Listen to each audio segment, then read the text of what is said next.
We're good. Morning. No coffee, water today.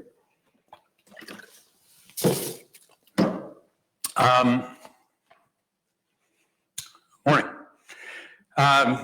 Definitely a much better week this week than the last few. So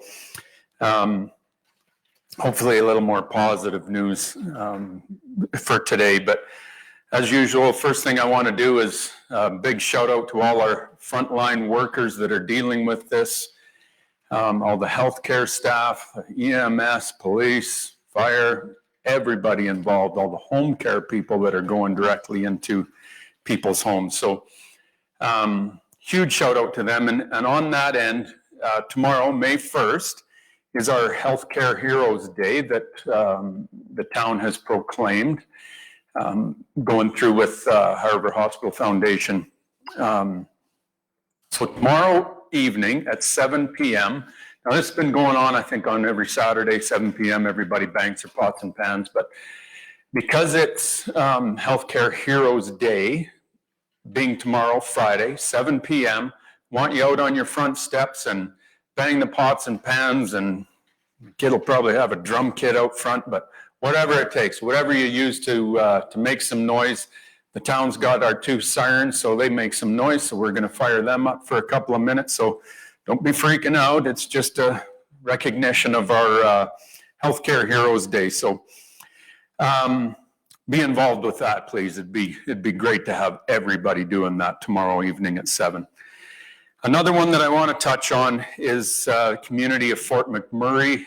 Our hearts go out to these guys. We've been through that, and looking at the pictures, it's reminiscent of 2013 in High River, and 15,000 people displaced in Fort McMurray, and that's basically what we had displaced. So we know what that's like. What we don't know, and what I can't imagine, is the fact that they're dealing with that. They're dealing with the flooding. They're dealing with the COVID issues. Where do you go isolate now that you've been displaced from your home? Like the difficulties for these people are endless. And they're still going through 4 years after the fire with some displaced residents still from the fire. So huge condolences out there, and you got our support. Anything we can do to help it's here for you. But the other one that I want to touch, the other community I want to give our thoughts to is Brooks. They're dealing with the exact same situation that we've had with Cargill. They're dealing with the same thing with JBS out in Brooks. A little bit different in that 90% of the JBS employees live in Brooks. So, they're dealing with it, but on a little larger level, on their local situation. So I've been talking with the mayor of Brooks every couple of days, just sort of sharing our experiences and what worked and what didn't. So nice to have communication there, but still, this is not an easy thing to go through. So going from there, talking about more High River and what's going on our end with COVID, we are definitely trending in the right direction. The work that's being done is working. And when you look at the geospatial mapping, as of yesterday, in the High River zone, 523 cases for the High River zone. So that's what we are dealing with here. But we're doing very well. Our ER is still quiet, which means the monitoring and the management of these cases is working. Most cases, 90% of them at least, can be monitored and can be dealt with at home. But those that are affected by this, and primarily the Cargill workers that are in town, are doing an excellent job of doing their isolation and staying home or using the isolation measures that are in place, if they're using the hotel systems that the MOH has developed. So, it's all moving in the right direction, but we also have to remember that between High River and Brooks and Calgary, through these situations, that there have been lives lost and there has been serious illness take place. The percentages are in the favor, but there's still a small percentage that human beings and the human impact of this is still to be noted, because losing lives, and it's not easy for people to be going through this with these conditions. So our hearts go out to all of them, and we've got your back. So what we're doing with the systems in place between MOH, AHS, our primary care network, with our doctors, and I had a long conversation with Dr. Weiss this morning, and I can just hear the confidence in his voice that we're not through this yet. Complacency isn't an option right now. We're not through it, but where the confidence is that we know we can manage this situation. We know what we're doing is working. So on that end, complacency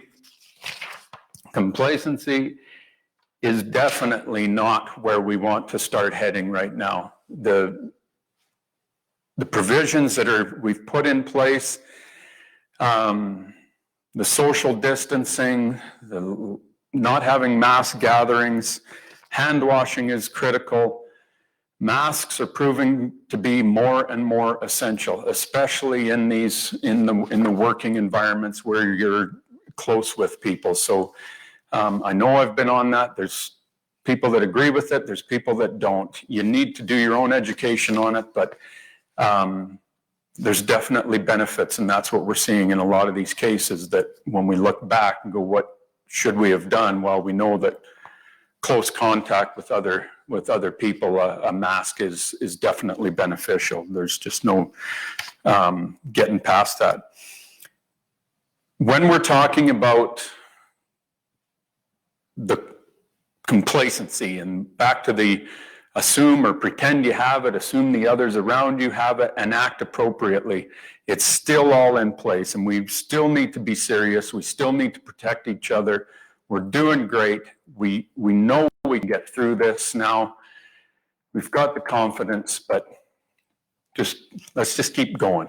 Just keep going for a little while longer. And I don't want to get into the place where we start to relax on things and then we've got to shut things down again. That's going to be disastrous. So I'm supportive of the province's plan at this point. I like how they're being very, very careful with it, because the last thing you want to do is start opening things up quickly to get the economy back flying, and then have to shut it down again.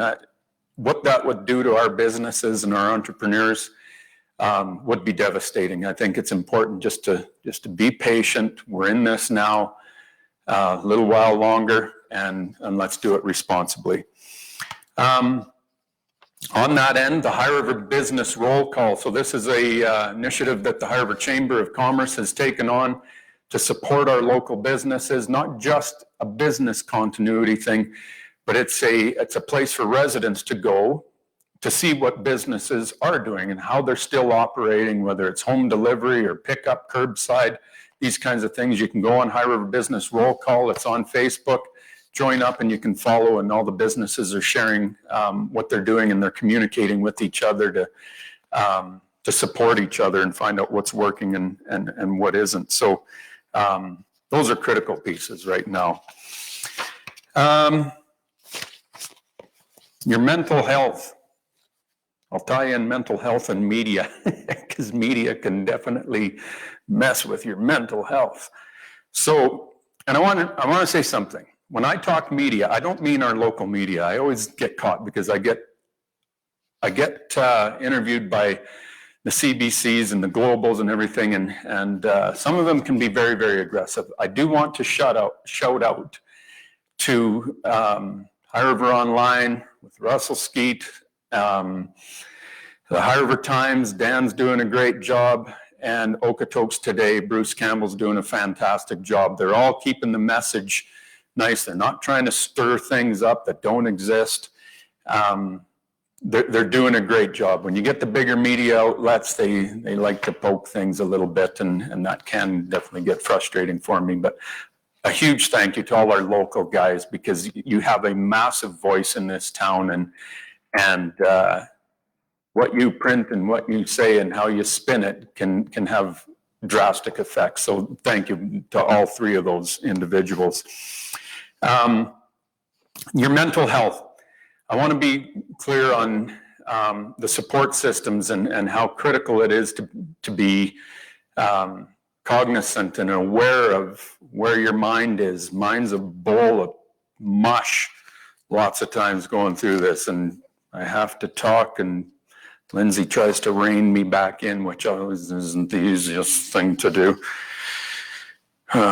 So if you need help or you know someone that needs help, your first point of contact is definitely FCSS in High River, and Shelley and Erica and their team over there are available to help you and to get you to the resources that you need.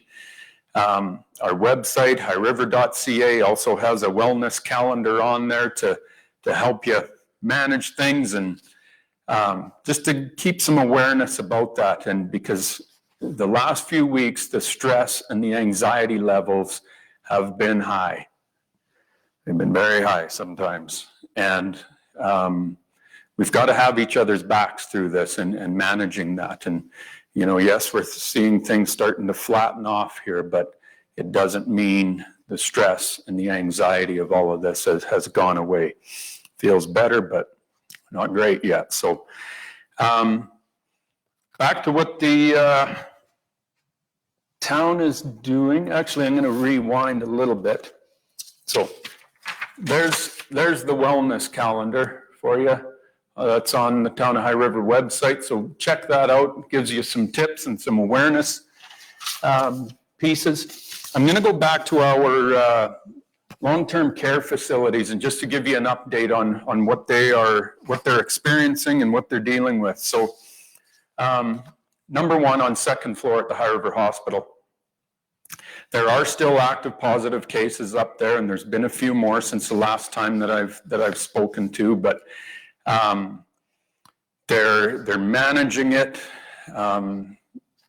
Second floor is on lockdown. They're doing the best job they can. They're still, full PPE, and the workers are still doing what they absolutely should do. But it just proves that once it's in a facility, it's very hard to get it contained quickly. So I know it's stressful, and I know there's a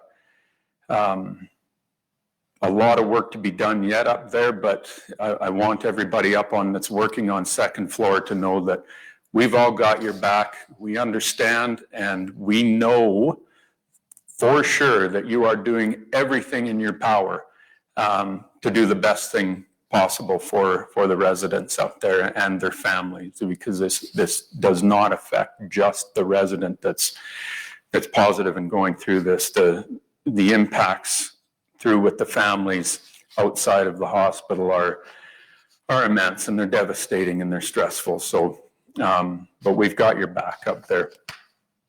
The other two facilities, I'll go through with Medicine Tree Manor.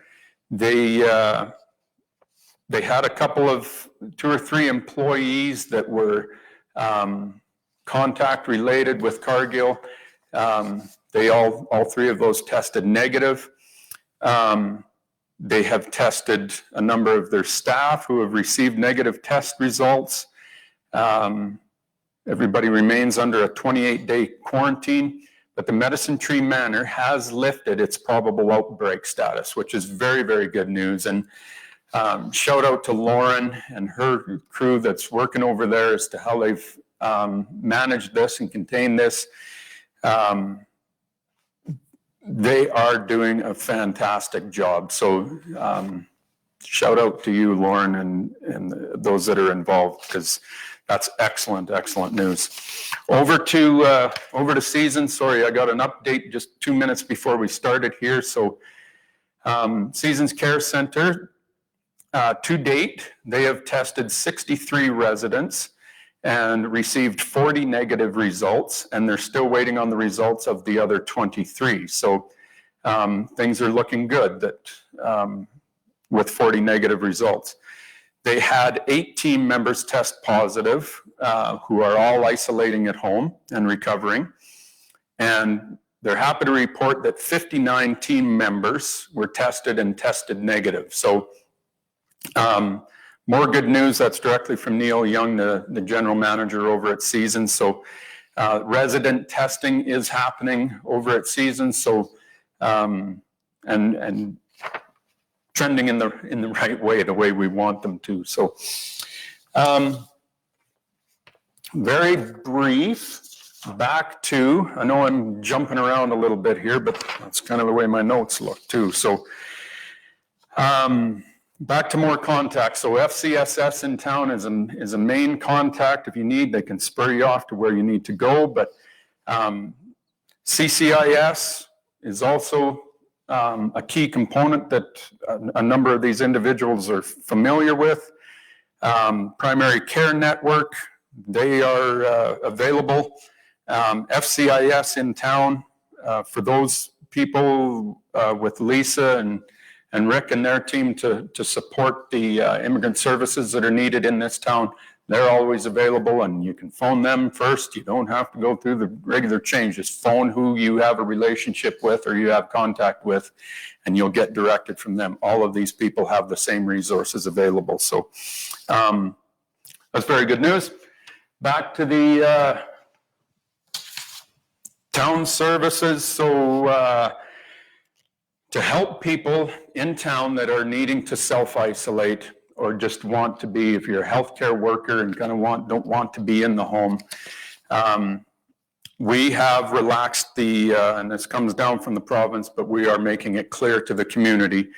We're allowing people to occupy recreational vehicles either parked on your property or on the road in front of your home. So now that the weather's nicer, but hasn't been that bad actually, but if you need to use your RV to isolate, you're more than welcome to do so. And coinciding with that, the Sandy dump, we rearranged the parking blockades at the park, so the Sandy dump at George Lane Park is open if you need to clean your trailer out. Floodgate testing, May 3rd at 5 p.m., so that's on Sunday. And then there'll be another test of our sirens, an actual test of the sirens on May 6th, just to make sure that they're working properly going into Flood Awareness Month. So that's about it.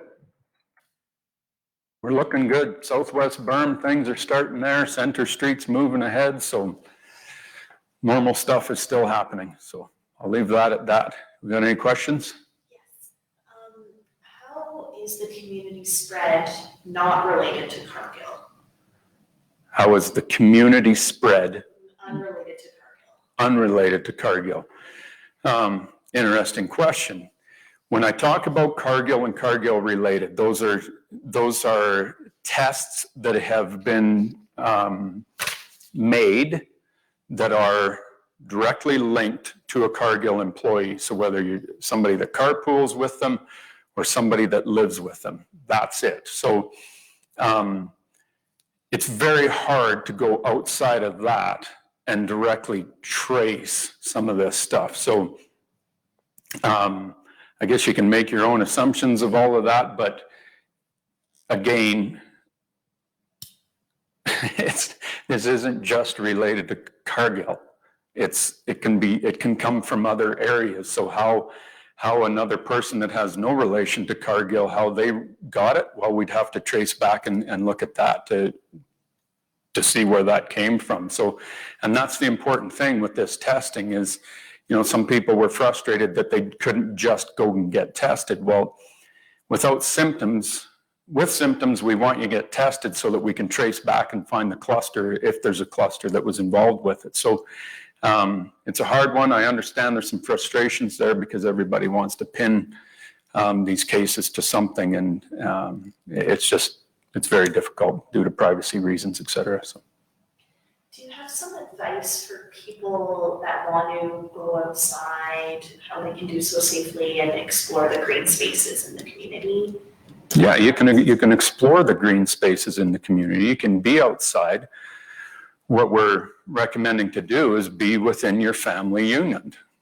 And if other people are around, you have to recognize the social distancing measures. So, you know, my family, we go on lots of walks, and we go on lots of walks on happy trails. But there again, you know, and you're seeing it on happy trails. Everybody's very respectful. They're doing a great job where you're off to the sides of the trails when you're passing each other, and everybody gets in single file and goes past. So those kinds of things are important, and just, you know, say hi and keep moving, and you can do it. You can be outside, you can be responsible, go for bike rides, etc. And you can do it. You just have to recognize the social distancing, and the 6 feet or 12 feet needs to be recognized. Somebody just asked, how is the river doing? If you could give a quick update on the... Update on the river? The river's doing great. Spring runoff, normal. What you're seeing is 100% normal. Perfect. All right, that's it. Thank you. That's got her? Okay, thanks very much. If you got questions, you know how to get a hold of us. Thank you. Have a good week.